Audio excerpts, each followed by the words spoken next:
Praise Lord പ്രിയ ദൈവമക്കളെയും സ്ത്രീയുടെ ശുശ്രൂഷയും യേശുവിൻ്റെ കാലം മുതൽ അന്ത്യകാലം വരെ. യേശുവിൻ്റെ കാലത്ത് എന്തുകൊണ്ടാണ് സ്ത്രീകളിൽ 12 അപ്പോസ്തലന്മാർ ഉണ്ടായിരുന്നില്ല? എല്ലാവരുടെയും ചോദ്യം ഇതാണ്. ഇന്ന് പലരും ചോദ്യചിഹ്നമായി നിൽക്കുന്നു, സ്ത്രീകളെ അപവാദം പറയുന്നു. യൂട്യൂബിൽ തന്നെ എനിക്ക് ശരിക്കും ബാഡ് വേർഡ്സുകൾ, അക്യൂസേഷനുകൾ, കല്ലേറുകൾ, ചാണകമേറൊക്കെ കേൾക്കുന്നുണ്ട്. പക്ഷേ അതിൽ ഞാൻ സന്തോഷിക്കുന്നു. പക്ഷേ എന്തുകൊണ്ടാണ് ഇവർ കല്ലെറിയുവാൻ കാരണമാകുന്ന സ്ത്രീകൾ എഴുന്നേൽക്കുമ്പോൾ ബൈബിളിലൂടെ ഇതുവരെയും പാസ്റ്റേഴ്സ് പഠിപ്പിക്കാതിരുന്നതും മറഞ്ഞിരുന്നതുമായ സത്യങ്ങൾ എല്ലാ സ്ത്രീയും പുരുഷനും അറിഞ്ഞേ തീരുകയുള്ളൂ? യേശു സ്ത്രീകളെ ശുശ്രൂഷയ്ക്കായി വിളിച്ചില്ലേ? ചോദ്യം ഇതാണ്. അങ്ങനെയെങ്കിൽ ഇന്ന് സ്ത്രീകൾ എങ്ങനെ ശുശ്രൂഷിക്കണം, എങ്ങനെ ശുശ്രൂഷിക്കാം? ബൈബിളിൽ മുഴുവൻ നമ്മൾ നോക്കുമ്പോൾ യേശു സ്ത്രീകളെ ശുശ്രൂഷയിൽ നിന്ന് മാറ്റി നിർത്തിയതായി ഒരിടത്തും പറയുന്നില്ല. നിങ്ങൾ തന്നെ പറയൂ, എവിടെയെങ്കിലും സ്ത്രീകളെ മാറ്റി നിർത്തിയതായിട്ട് നിങ്ങൾ കാണുന്നുണ്ടോ?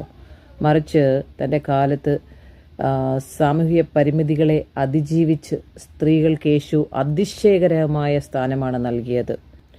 യേശു കർത്താവിൻ്റെ കാലത്തിലുള്ള സാമൂഹികമായ ആ പശ്ചാത്തലം ഇന്ന് നമ്മളൊന്ന് ചിന്തിച്ച് നോക്കിക്കോ. ഇന്നും ഏറ്റവും കൂടുതൽ പ്രശ്നങ്ങൾ ഉണ്ടാകുന്നത് മതപരമായ പ്രശ്നങ്ങളാണ്, അല്ലാതെ വേറെ പ്രശ്നങ്ങളൊന്നുമല്ല. ഒരു ഭവനത്തിൽ തന്നെ ഒരാൾ കർത്താവിനെ അറിഞ്ഞു കഴിഞ്ഞാൽ അവരേൽക്കുന്ന പ്രതികൂലമായ സാഹചര്യങ്ങൾ, ചെരുപ്പേറുകൾ, കല്ലേറുകൾ, ഒറ്റപ്പെടുത്തുക, ഇതൊക്കെയും എന്തുകൊണ്ടായിരിക്കും നടക്കുന്നത് നമ്മളൊന്ന് മനസ്സിലാക്കിയാൽ, നിങ്ങൾ കൂടുതൽ ഇതറിയുവാൻ ആഗ്രഹിക്കുന്നെങ്കിൽ ഈ മെസ്സേജ് അവസാനം വരെ ഒന്ന് കേൾക്കുക. യേശുവിൻ്റെ കാലത്തെ സാമൂഹ്യ പശ്ചാത്തലം നമ്മൾ നോക്കുമ്പോൾ യേശുവിൻ്റെ കാലത്ത് യഹൂദ സമൂഹം പ്രധാനമായിട്ടും പുരുഷന്മാരെ കേന്ദ്രീകരിച്ചായിരുന്നു. അങ്ങനെയാണ്. പൊതു ഇടങ്ങളിൽ സ്ത്രീകളുടെ സാക്ഷ്യത്തിനും അവരുടെ വിദ്യാഭ്യാസത്തിനും മതപരമായ പങ്കാളിത്തത്തിനും പല സാമൂഹ്യ നിയന്ത്രണങ്ങൾ സ്ത്രീകൾക്കുണ്ടായിരുന്നു. ഇന്നും നമ്മൾ പലതിലും കാണുന്നുണ്ടല്ലോ. ഇതുപോലെ തന്നെ നിങ്ങൾ മനസ്സിലാക്കിയാൽ മതി. അത്തരം സാഹചര്യത്തിലാണ് യേശു സ്ത്രീകളോട് സംസാരിച്ചത്. ഒരിക്കലും ഒരു പുരുഷന് ഒരു യഹൂദ അവരുടെ വംശത്തിൽ ഈ സ്ത്രീകളോട് സംസാരിക്കാൻ പറ്റത്തില്ല. പക്ഷെ യേശുവിൻ്റെ ഓരോ ചലനങ്ങളും നിങ്ങളൊന്ന് ശ്രദ്ധിക്കുക. കാരണം പുതിയ നിയമത്തെ സ്ഥാപിക്കാനാണ് യേശു വന്നത്. ന്യായപ്രമാണത്തെ എടുത്ത് മാറ്റാനല്ല, അതിനെ ഉറപ്പിക്കാനാണ്. അതിലെന്താണ് പറഞ്ഞത്? ഉൽപ്പത്തി പുസ്തകം 3-ാം അധ്യായത്തിൻ്റെ 15-ാം വാക്യത്തിൽ എന്താണ് മീൻ ചെയ്തതെന്ന് നമ്മളത് ആഴത്തിൽ മനസ്സിലാക്കിയാലേ പറ്റൂ. എൽ ഷദായ് എന്താണെന്ന് മനസ്സിലാക്കിയാലേ പറ്റൂ. സർവശക്തന് മാത്രമാണ് നമ്മൾ അറിഞ്ഞിരുന്നത്. ആ സർവശക്തൻ്റെ അകത്ത് ആമേ സ്ത്രീത്വവും പുരുഷത്വവുമുണ്ട്, ആമേ ഗർവമുണ്ട്, കോപമുണ്ട്, മമതയുണ്ട്, അമ്മയെപ്പോലെ സ്നേഹിക്കുന്ന ഒരു താലോലിക്കുന്ന ഒരു ഹൃദയമുണ്ട്. എല്ലാം ഒന്നായിരിക്കുന്നതാണ് എൽ ഷദായ്. അപ്പോഴ് അത് അന്നത്തെ സാമൂഹ്യ സാഹചര്യത്തെ വളരെ ശ്രദ്ധേയമായിരുന്നു. എന്താണ്? അവളോട് യേശു ആത്മീയമായ സത്യങ്ങൾ വെളിപ്പെടുത്തി. ആരോടാണ്? ഒരു ശമര്യ സ്ത്രീയോട്. യേശു അവളോട് നേരിട്ട് സംസാരിക്കുക. നമ്മൾ തന്നെ വായിച്ചു നോക്കിക്കോ. യോഹന്നാൻ്റെ സുവിശേഷം 4-ാം അധ്യായത്തിൽ യേശുവിൻ്റെ ജേർണി തുടങ്ങുമ്പോൾ യേശു ആദ്യമേ സ്ത്രീകളെ ഫോക്കസ് ചെയ്യാൻ ആഗ്രഹിച്ചു. കാരണം ലോ മാറ്റിയാലേ പറ്റത്തുള്ളൂ. കാരണം എൻ്റെ ദൈവത്തിൻ്റെ സൃഷ്ടിപ്പിലേക്ക്, ആ ദൗത്യത്തിലേക്ക് കൊണ്ടുവരാൻ ഇച്ചിരി പാടാണ്. പക്ഷേ nothing is impossible with Christ. Hallelujah. അവൾ പിന്നീട് പട്ടണത്തിലേക്ക് പോയി, വന്ന് ഞാൻ ചെയ്തതൊക്കെയും എന്നോട് പറഞ്ഞ ഒരു മനുഷ്യനെ കാണുവിനെന്ന് അവൾ പറയുന്നുണ്ട്. 4-ാം അധ്യായത്തിൻ്റെ 28 മുതൽ 30-ാം വാക്യം വരെ. ഒരു സ്ത്രീ സുവിശേഷം അറിയിക്കുന്നതിനുള്ള മനോഹരമായ ഒരു ഉദാഹരണമാണിത്. യോഹന്നാന്റെ സുവിശേഷം 4-ാം അധ്യായത്തിൻ്റെ 28 മുതൽ 30 വരെയുള്ള വാക്യങ്ങൾ നിങ്ങൾ വായിക്കണം. ഇനി യേശുവിൻ്റെ ശിഷ്യന്മാരോടൊപ്പം സ്ത്രീകളുണ്ടായിരുന്നു. ലൂക്കോസ് 8-ാം അധ്യായത്തിൻ്റെ 1 മുതൽ 3 വരെയുള്ള വാക്യങ്ങളിൽ പ്രധാനപ്പെട്ട ഭാഗങ്ങളാണിത്. യേശുവിനോടൊപ്പം യാത്ര ചെയ്തിരുന്ന സ്ത്രീകളെ നമുക്ക് അവിടെ കാണാൻ പറ്റും. അതിൽ ലൂക്ക് ചാപ്റ്റർ 8, 1-3 മഗ്ദലക്കാരത്തിയായ മറിയ. ബൈബിൾ എടുത്ത് നമ്മൾ നോക്കുക. യോഹന്ന, സൂസന്ന എന്നിവരും പിന്നെ മറ്റ് പല സ്ത്രീകളും ഉണ്ടായിരുന്നു. ഇവർ സ്വന്തം സമ്പത്ത് കൊണ്ട് യേശുവിനെയും ശിഷ്യന്മാരെയും ശുശ്രൂഷിച്ചു എന്ന് നമ്മളത് അവിടെ കാണുന്നുണ്ട്. യേശുവിന് സ്ത്രീ ശിഷ്യന്മാർ ഉണ്ടായിരുന്നില്ല എന്ന് പറയുന്നത് ശരിയല്ല. യേശുവിന് സ്ത്രീ ശിഷ്യന്മാർ ഉണ്ടായിരുന്നു. ഓക്കെ, ഇനി നമ്മൾ അടുത്ത ശിഷ്യന്മാരിലേക്ക് നോക്കുമ്പോൾ 12 ശിഷ്യന്മാരിൽ എന്തുകൊണ്ടില്ലായിരുന്നു എന്ന് പറഞ്ഞു. അന്ന് മാൻ കേന്ദ്രീകരമായിരുന്നു ഇത്. അതിൻ്റെ മാറ്റങ്ങൾ, പുതിയ നിയമത്തെ കൊണ്ടുവരാനാണ് യേശുവിടെ വന്നിരിക്കുന്നത്. സോ ആ സമയം ക്രൂശീകരണത്തിന് ശേഷം, അതിനു മുമ്പ് തന്നെ യേശു തൻ്റെ ദൈവിക പ്രവർത്തികൾ തുടങ്ങിക്കഴിഞ്ഞു. നമ്മൾ ലൂക്കോസ് 10-ാം അധ്യായത്തിൻ്റെ 38 മുതൽ 42 വരെയുള്ള വാക്യങ്ങളും നോക്കുമ്പോൾ, ലൂക്ക് ചാപ്റ്റർ 10 വേഴ്സ് 38-42, മാർത്തയും മറിയയും നമ്മൾ കാണുന്നുണ്ട്. സോ മാർത്തയും മറിയ യേശുവിൻ്റെ കാൽക്കലിരുന്ന് അവൻ്റെ വചനം കേട്ടു എന്നാണ് നമ്മൾ കാണുന്നത്.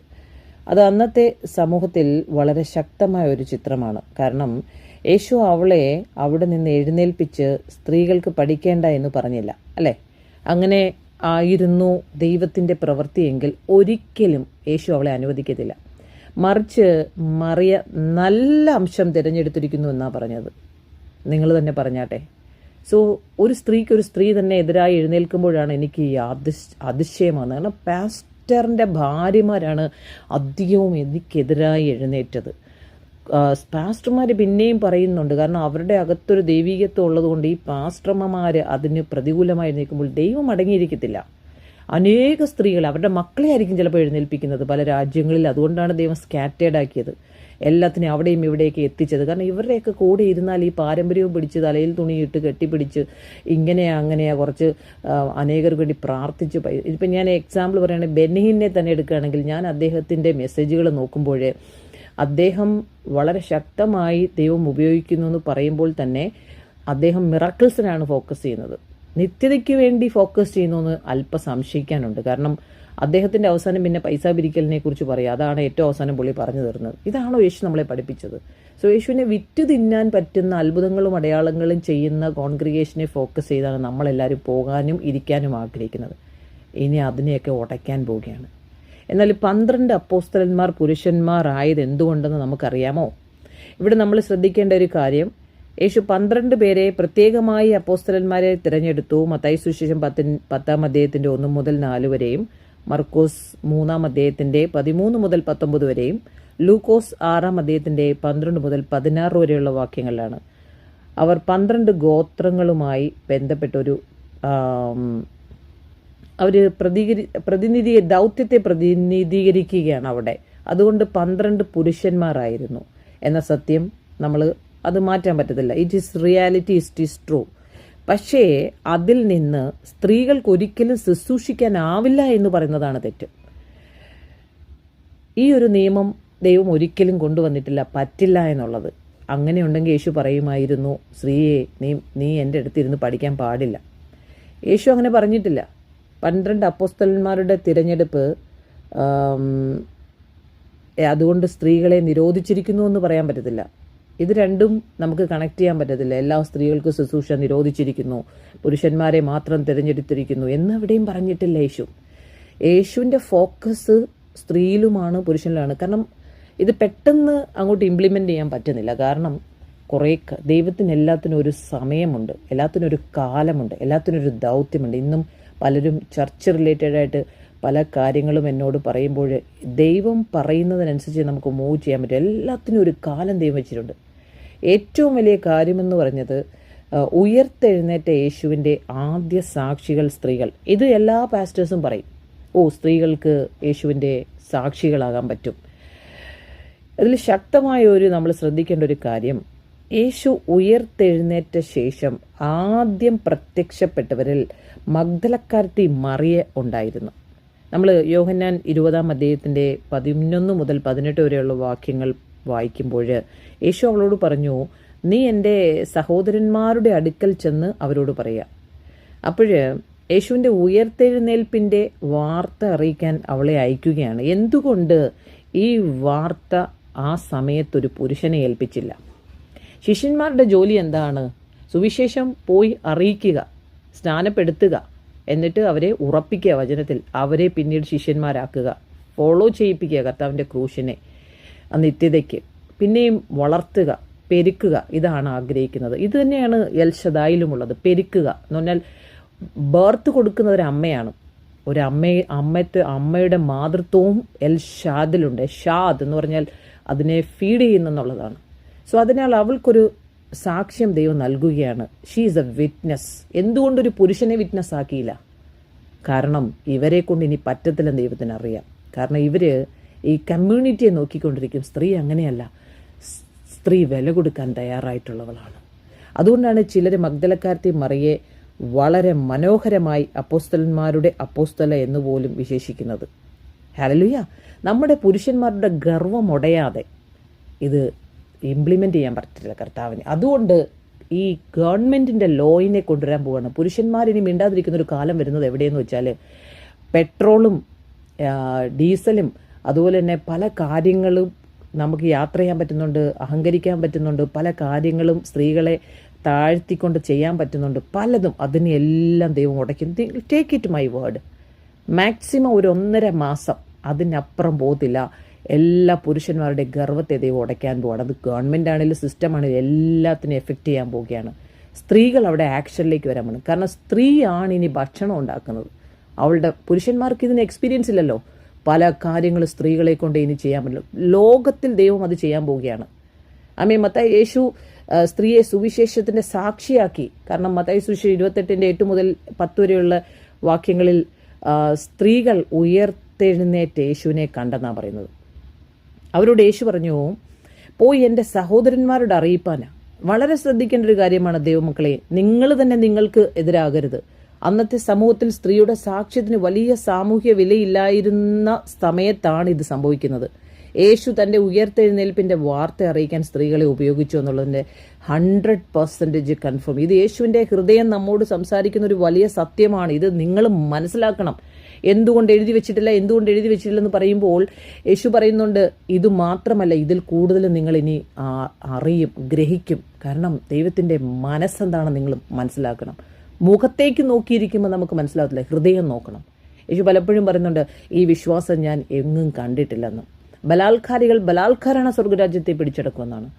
ഇമ്മീഡിയറ്റ്ലി നമ്മൾ ദിനവൃത്താന്തത്തിൽ കണ്ടിട്ടുണ്ട്, ലേവ്യർ ഒരിക്കലും ശുശ്രൂഷ ചെയ്യാൻ പാടില്ല, അവർ സഹായികളാണ്. പക്ഷേ പുരോഹിതന്മാർ അവിടെ ആ ശുദ്ധീകരണം നടക്കാഞ്ഞതുകൊണ്ട് അവിടെ ലേവ്യർ ശുശ്രൂഷ ചെയ്തെന്നാണ്. ഇമ്മീഡിയറ്റ്ലി രാജാവ് പ്രാർത്ഥിച്ചു. ദൈവത്തിന് സന്തോഷമാണ്. കാരണം ഇമ്മീഡിയറ്റ്ലി ആക്ഷനിലേക്ക് നമ്മളെല്ലാവരും എഴുന്നേൽക്കേണ്ട സമയമാണ്. വല്ല വിധേനയും ദുഷ്ടൻ്റെ ലോകത്തിൽ നിന്നും നമ്മൾ സകല ദൈവത്തിൻ്റെ സ്വന്തം ഛായൽ സ്വരൂപത്തിലുമുള്ള ദൈവത്തിൻ്റെ ആത്മാവ് ഉള്ളത്തിലുള്ള ജനത്തെ നമ്മൾ വിടുവിക്കണം. അവരുടെ ജീവശ്വാസം ദൈവത്തിൻ്റെതാണ്. ഉറങ്ങുന്ന ദൈവമക്കളെ എഴുന്നേൽപ്പിക്കണം, ജാതികളെ എഴുന്നേൽപ്പിക്കണം. അന്ധകാരത്തിൽ നിങ്ങൾ ഇറങ്ങി അനേക ജനത്തെ വിടുവിക്കണം. അതുകൊണ്ടാണ് പുറപ്പാട് 20:21 ജനം ഓടിപ്പോയി മോശ ഈ ദൈവം ഇരിക്കുന്ന ഇരുളിലേക്ക് ചെന്നു എന്നാണ്. പ്രതികൂലമാ. ക്രിസ്തു എന്ന സഹിഷ്ണുത നമ്മളിലുണ്ടായിരിക്കണം. ജീവിതത്തിൽ പ്രതികൂലം കണ്ടുകൊണ്ട് മാത്രം നിൽക്കുകയല്ല, അവിടെയും ആത്മാവിൽ വിധേയപ്പെടുമ്പോൾ ആത്മാവ് ഒരുക്കമുള്ളതാ സഹോദരങ്ങളെ.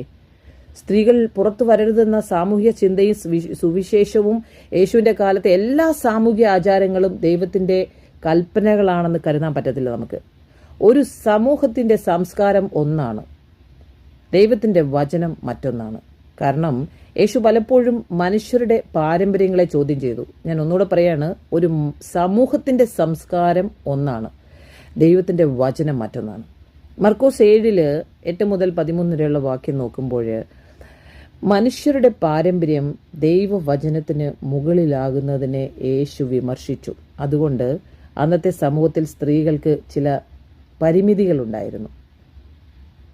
എന്തായിരുന്നു? അത് സത്യമാണ്. പക്ഷേ അതിനെ ദൈവം സ്ത്രീകൾക്ക് ശുശ്രൂഷ അനുവദിച്ചിട്ടില്ല എന്ന് മാറ്റാൻ പറ്റത്തില്ല. കാരണം പെന്തക്കോസ്ത് നാളിൽ പരിശുദ്ധാത്മാവ് സ്ത്രീകളുടെ മേലും പകർന്നതാണ്. അപ്പോസ്തലപ്രവൃത്തി 2:17 മുതൽ 18 വരെയുള്ള വാക്യത്തിൽ പത്രോസ് യോവേൽ പ്രവചനം എടുത്ത് ഉദ്ധരിക്കുന്നുണ്ട്. നിങ്ങളുടെ പുത്രന്മാരും പുത്രികളും പ്രവചിക്കും, എൻ്റെ ദാസന്മാരുടെ മേലും ദാസിമാരുടെ മേലും എൻ്റെ ആത്മാവിനെ പകരും, അവർ പ്രവചിക്കും. നമ്മൾ ശ്രദ്ധിക്കേണ്ടത് പുത്രന്മാർ മാത്രമല്ല, പുത്രിമാരും. ദൈവത്തിൻ്റെ ആത്മാവ് ഒരു പുത്രിയുടെ ശരീരത്തിൻ്റെ അകത്ത് വരണമെങ്കിൽ ദാസന്മാർ മാത്രമല്ല, ദാസികളും പരിശുദ്ധാത്മാവിൻ്റെ ദാനം ലിംഗം നോക്കി നൽകുന്നതല്ല എന്ന് മനസ്സിലാക്കണം. അപ്പോൾ ദൈവത്തിൻ്റെ ആത്മാവ് ഒരുവൻ്റെ ഉള്ളത്തിലുണ്ടെങ്കിൽ ആത്മാവിന് പ്രവർത്തിക്കാൻ നമ്മൾ വിട്ടുകൊടുക്കണം. അതുകൊണ്ടാണ് ഗലാത്യലേഖനം 3:28 പറഞ്ഞത്, സ്ത്രീ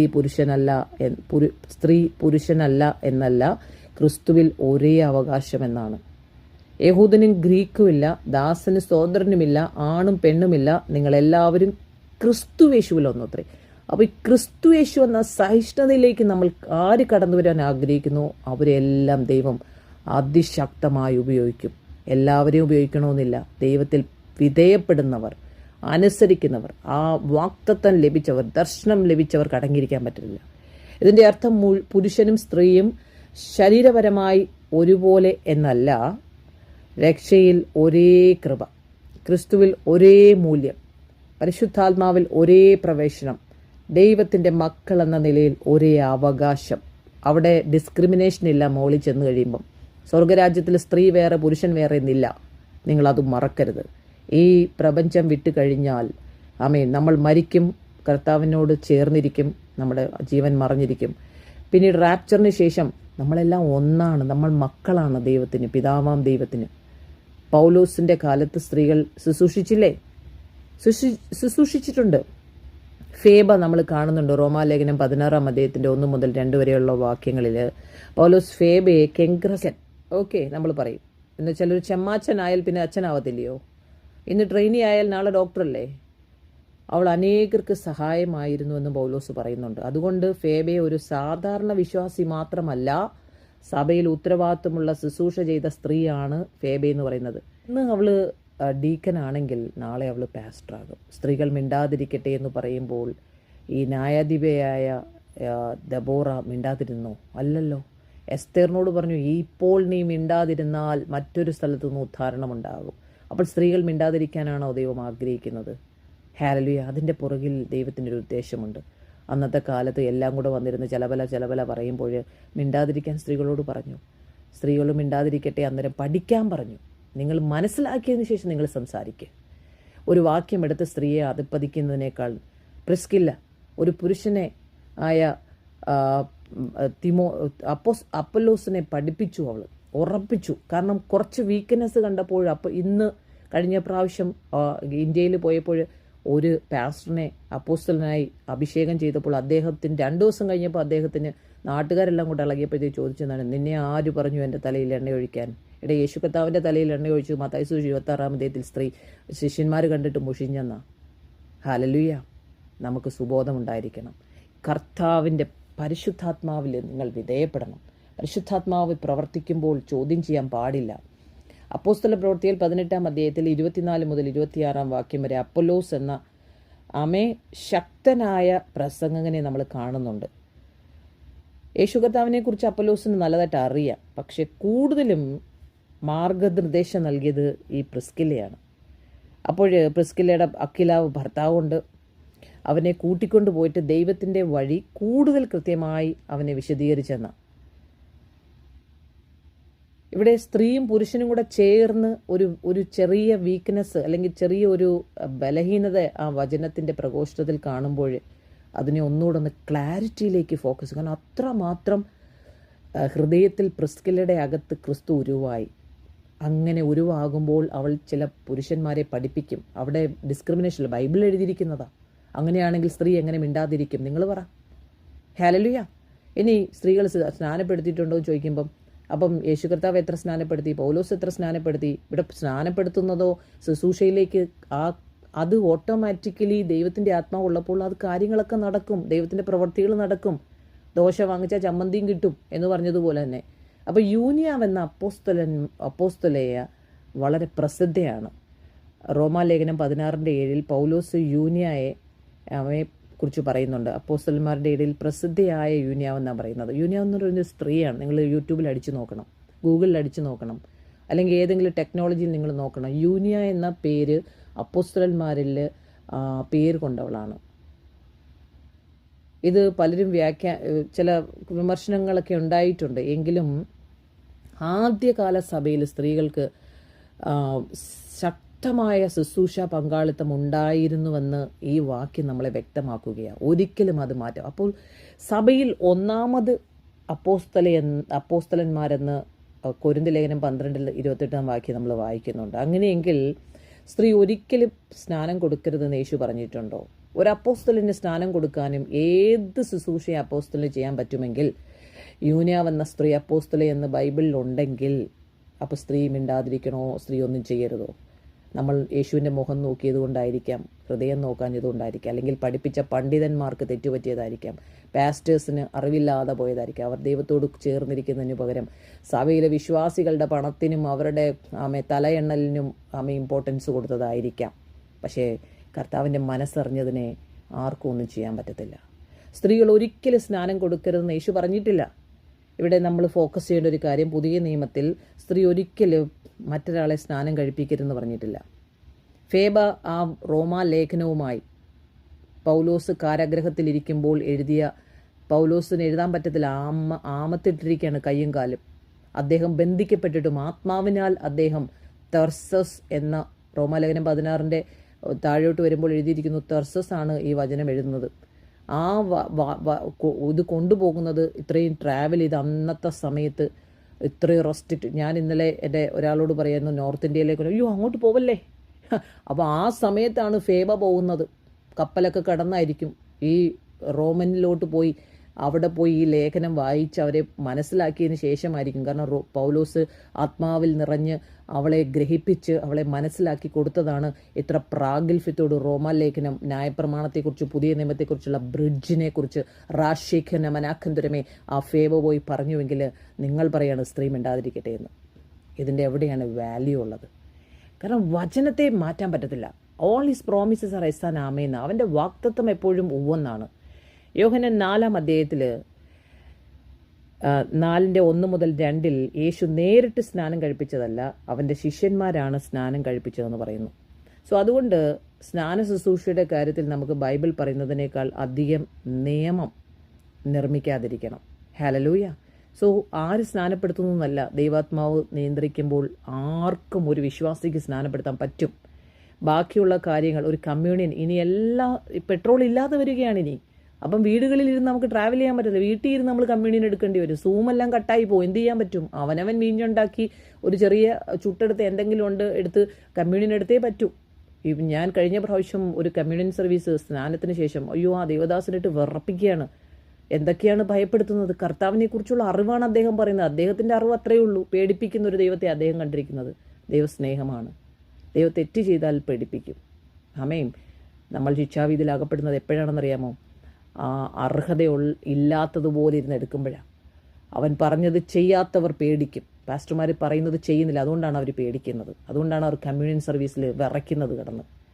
കർത്താവിനോട് ചേർന്നിരിക്കുവാൻ ഒരിക്കലും വിറയ്ക്കത്തില്ല. കാരണം അവൻ്റെ ദൗത്യം ചെയ്തുകൊണ്ടിരിക്കുന്ന ആത്മാവിൽ നിറഞ്ഞ ദൈവജനം സന്തോഷത്തോടുകൂടി ഇരിക്കുക. കമ്മ്യൂണിയൻ എന്ന് പറഞ്ഞാൽ വീണ്ടും അവനോട് ചേരുന്നതാണ്, അവൻ്റെ ഓർമ്മയ്ക്കായി ചെയ്യുന്നതാണ്.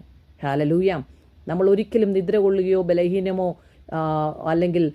ബലഹീനമോ അല്ലെങ്കിൽ അശക്തരോ ആയി പോകത്തില്ല. കാരണം നമ്മൾ ആ പ്രാഗൽഭ്യത്തിലെടുക്കുമ്പോൾ, അവൻ പറഞ്ഞതിനെ ചെയ്യുമ്പോൾ, അവൻ്റെ ശരീരത്തെ വിവേചിക്കാതിരിക്കുമ്പോഴാണ് നമ്മൾ ഭയപ്പെടുന്നത്. പാസ്റ്റർമാർ കർത്താവിൻ്റെ ശരീരത്തെ വിവേചിക്കുന്നില്ല, അതുകൊണ്ടാണ് ഭയപ്പെടുന്നത്. സ്തോത്രം. എന്നാൽ സ്ത്രീകൾക്ക് ശുശ്രൂഷ ചെയ്യാനുള്ള ആത്മീയ ഉദ്ദേശം എന്താണ്? അന്ത്യകാലത്തെക്കുറിച്ച് യോവേൽ പ്രവചനം നമ്മൾ വായിക്കുന്നു. 2 പുത്രന്മാരും പുത്രിമാരും പ്രവചിക്കും. സോ ഇത് അന്ത്യകാലത്തിൻ്റെ ഒരു ചിത്രമാണ്. ദൈവത്തിൻ്റെ ആത്മാവ് പുരുഷൻ മാത്രമല്ല, സ്ത്രീകളിലും യുവാക്കളിലും വൃദ്ധന്മാരിലും, പിന്നെ ആരൊക്കെയാണ്? ദാസന്മാർ, ദാസിമാർ, എല്ലാവരിലും മേലും പകരും. സോ അന്ത്യകാല സഭയ്ക്ക് ആവശ്യം പുരുഷനും സ്ത്രീ അല്ല. ദൈവരാജ്യത്തിൻ്റെ ചോദ്യം നീ പുരുഷനാണോ സ്ത്രീയാണോ എന്നല്ല ചോദ്യം. നീ പരിശുദ്ധാത്മാവിൽ നിറഞ്ഞവളാണോ? പരിശുദ്ധാത്മാവിൽ വിധേയപ്പെട്ട ആളാണോ? അതോ നീ ലോകത്തിനാണോ ഇമ്പോർട്ടൻസ് കൊടുക്കുന്നത്? അതോ പാസ്റ്ററിനാണോ ഇമ്പോർട്ടൻ്റ് കൊടുക്കുന്നത്? അതോ ചർച്ചിനാണോ ഇമ്പോർട്ടൻ്റ് കൊടുക്കുന്നത്? നിങ്ങളുടെ സഭയുടെ പേരിനാണോ? നീ ക്രിസ്തുവിൻ്റെ വിശ്വസ്തനാണോ? വിശ്വസ്തദാസനാണോ? നിനക്ക് ലഭിച്ച വരം നീ ഉപയോഗിക്കുന്നുണ്ടോ? നമ്മൾ ദൈവത്തിൻ്റെ ആത്മാവിൽ വിധേയപ്പെടുമ്പോൾ എല്ലാം ഓട്ടോമാറ്റിക്കലി നടക്കും. നമ്മൾ കുറച്ച് റെസ്ട്രിക്ഷനും വെച്ചുകൊണ്ടിരിക്കുക. കാരണം അയ്യോ, നിങ്ങൾ കാരണം അനേകരുടെ രക്ഷയെ നിങ്ങൾ തന്നെ തടയുകയാണ്. വെള്ളയുടുപ്പ് ഇട്ട്, തലയെ തുണി ഇട്ട്, ഗോൾഡ് മൂരി. ഇനിയുള്ള ദിവസങ്ങളിൽ കമ്മലൂരിയരൊക്കെ കമ്മലിടാൻ പോവുക. കാരണം എന്ന് വെച്ചാൽ നിങ്ങളൊക്കെയാണ് ഈ ഒരു ട്രാപ്പിലിടുന്നവർ നമ്മളാണെന്ന് പറഞ്ഞ് അനേകരെ കൊല്ലാൻ വരും ഇനി ആളുകൾ. സോ നമ്മളായിട്ടൊരു പ്രശ്നം ഉണ്ടാക്കാതെ, ദൈവം പറഞ്ഞിട്ടില്ലാത്ത കാര്യങ്ങളെ ഫോളോ ചെയ്യാതെ, ദൈവം നമ്മളോട് പറയുന്ന കാര്യങ്ങൾ നമ്മൾ ചെയ്യുക. സ്തോത്രം. ഒരു റെസ്ട്രിക്ഷനും കർത്താവ് വെച്ചിട്ടില്ല, ഒരു റിച്വൽസും വെച്ചിട്ടില്ല. ഇങ്ങനെ ചെയ്യണം, ഇങ്ങനെ നിങ്ങൾ പുറമേ കാണിക്കണമെന്ന് പറഞ്ഞു. നിന്റെ ഹൃദയം ഒന്ന് കൊടുക്കുക. ആദ്യം അവനുമായിട്ടൊരു ബന്ധമുണ്ടാകട്ടെ. കഴിഞ്ഞ ദിവസത്തിലൊരു മോള് പറഞ്ഞതുപോലെ എല്ലാവരും ഒരു പാസ്റ്റിനെ കുറിച്ചാണ്. അദ്ദേഹം മോട്ടിവേഷൻ മെസ്സേജുകൾ കൊടുക്കുകയാണ്. ഹല്ലേലൂയ. മോട്ടിവേഷൻ മെസ്സേജ് മാത്രമേ ഉള്ളൂ. ഓരോ എണ്ണത്തിന് ശിഷ്യന്മാരും ആക്കത്തില്ല, എല്ലാത്തിനെയും അടച്ചു വയ്ക്കുകയാണ്. കുറേ പേരുകൾ, ഞങ്ങളുടെ പ്രസ്ഥാനം ഇവിടെ സ്ഥലം, അന്യ സ്ഥലത്ത്, ഈ രാജ്യത്ത്, പറഞ്ഞ ആരാണെന്ന് നിങ്ങൾക്ക് മനസ്സിലാവും. കൊട്ടാരക്കരയുള്ള ഒരു വ്യക്തിയെക്കുറിച്ചാണ്. ഓരോന്നിനെ കൂട്ട് വെട്ടിച്ച് പുറത്തു കൊണ്ടുവരികയാണ് ദൈവം, ആത്മാവിൻ്റെ നിറവിൽ ശുശ്രൂഷക്കാരായി. ഇങ്ങനെ തല കാണിക്കുന്നൊരു ഗ്രൂപ്പായിട്ടല്ല. ഒറ്റയ്ക്ക് ചെന്നാൽ മെമ്പർഷിപ്പ് കൊടുക്കത്തില്ല. ഹല്ലേലൂയ. ഇവൻ്റെയൊക്കെ പ്രസ്ഥാനത്തെ ദൈവം തകർക്കും.